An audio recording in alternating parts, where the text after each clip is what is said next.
Sonic ශ්‍රී Lanka talks YouTube channel එකට අපි ඔයාලා සාදරයෙන් පිළිගන්නවා. ඉතින් අපි කතා කරන්න යන්නේ මේ සැරේ මෙටල් සොනික් කියන්නේ කවුද කියලා. මෙටල් සොනික් කියන්නේ සොනික් සීරීස් එකේ සොනික්ට ප්‍රතිවාදියෙක් වශයෙන් රොබොට්නික් හදපු රොබොට්නික් හෙවත් ඩොක්ටර් අයෝ එග්මෑන් රොබොට්නික් හෙවත් එග්මෑන් හදපු රොබෝ කෙනෙක්. එතකොට මෙයා පළවෙනි පාර සීරීස් එකට ඉන්ට්‍රොඩියුස් කරලා දුන්නේ 1993 ගෙනපු සොනික් CD කියන ගේම් එකෙන්. මේකෙදි සොනික් යනවා නෙවර්ලේක් කියන ප්‍රදේශයට. නෙවර්ලේක් කියන ප්‍රදේශයේ අවුරුද්දකට වාරයක් ලිටල් ප්ලැනට් කියලා ලොකු ග්‍රහලෝකයක් ඉපදෙනවා. ඩොක්ටර් එග්මෑන් මේකෙදි කරන්නේ මේ ග්‍රහලෝකයේ දම්වැලක දාලා බැදලා තියාගන්නවා. ඊට පස්සේ මේ දම්වැලක දාලා බැදලා තියාගත්ත ලෝකයේ ඇතුලේ තියෙනවා ටයිම් ස්ටෝන්ස් කියලා જાතියක්. මේ ටයිම් ස්ටෝන්ස් පාවිච්චි කරලා ඩොක්ටර් එග්මෑන් කරන්නේ අතීතයේ වර්තමානයේ සහ අනාගතයේ වෙනස් කරන්න හදන එක. හරිද? මේකෙදි එනවා සොනික් එනවා නෙවර්ලේක් කියන ප්‍රදේශයට. ඒ වගේම නෙවර්ලේක් ප්‍රදේශයේම ජීවත් වුණ එයිමි කියලා පුංචි හෙජ්හොග් කෙනෙක් ඉඳි. හෙජ්හොග් එයිමි රෝස් ඉඳි. එයිමි රෝස් කියන්නේ සොනික්ගේ පින්වතිය. එතකොට මෙයා එනවා සොනික්ව බලන්න. මොකද එයාගේ වාසනා කාඩ් එකෙන් කිව්වා සොනික් හම්බෙනවා ඔයාට ඔයාගේ දෛවයේ ආදරවන්තය හම්බෙනවා මෙන්න මේ ප්ලැනට් එකේ කියලා.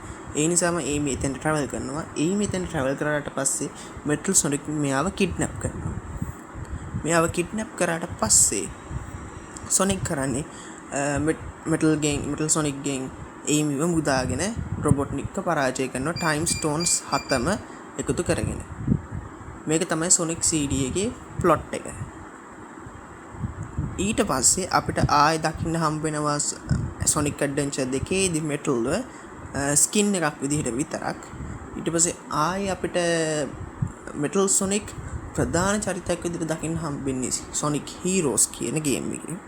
මේ සොනික් හීරෝස් කියන ගේම් එකේ ඉස්සෙල්ලම වෙන්නේ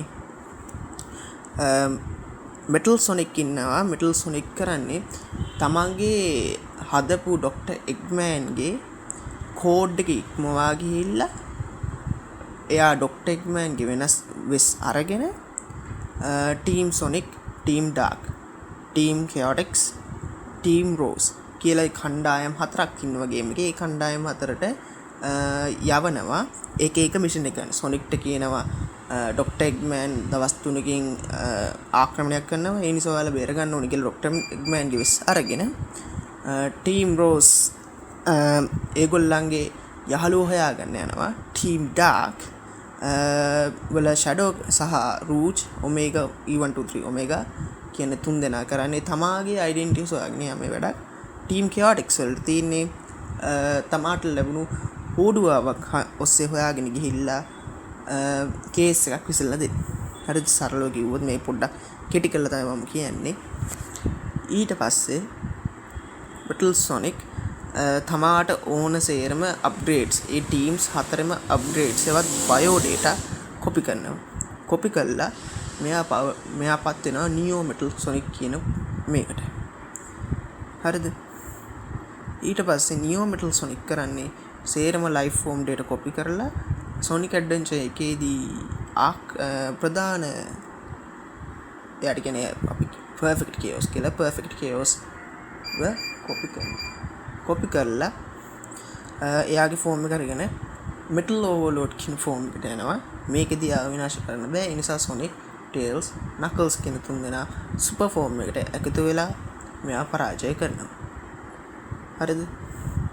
මේක තමයි මෙටල් සොනික්ගේ ප්‍රධානම චරිතයක් දීපු ගේම් එක තමයි සොනික් හීරෝස් කියන්නේ. ඊට පස්සේ අපිට මෙටල් සොනික් දකින්නම හම්බෙන්නේ නැති තරම් ආයෙම මෙටල් සොනික් අපිට දකින්න හම්බ වෙනවා බොස් ෆයිට් එක සොනික් ජෙනරේෂන්ස් ගේම් එකේ. ඒකෙත් එයා වැඩි දෙයක් කරේ නැහැ. ආයෙ අපිට එයා දකින්න හම්බ වෙන්නේ සොනික් ෆෝසස් වල. ඒකෙදිත් එයාගේ ලොකු කාරණාවක් හිටුනේ නැහැ. මොකද එයා ඇත්තට මේ ගේම් එකේදී කිසිම වැඩක් කරේ නැහැ. එතකොට මේක තමයි මෙටල් සොනික්ගේ ගේම්ස් වල එක්ස්පීරියන්ස් කෙන එක ගැන මගේ පොයින්ට් එක.